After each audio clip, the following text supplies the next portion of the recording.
Hello everyone, so you would like to know how to usurp a title in Crusader Kings 3. That is a pretty easy thing to do. First of all, you need to select the title that you need to get. For example, this is my brother and his primary title is this ingame, which is the equivalent of a duchy. To usurp a title you need to have certain things, which is usually the majority of the territories under him.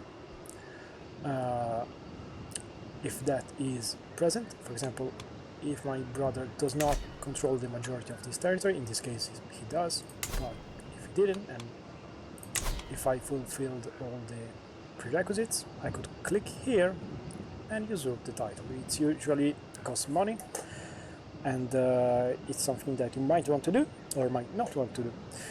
I think there is also a dynamic relating to people under you, where you can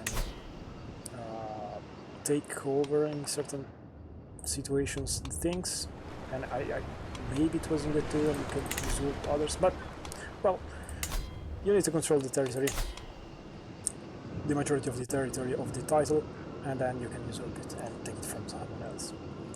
If you want to create a title from nothing, it is a similar concept. It's kind of the same. You create a title here, you owning the majority of the titles under. And so, yeah, this is it. I hope you like this video. Leave a comment below, subscribe, and see you next time.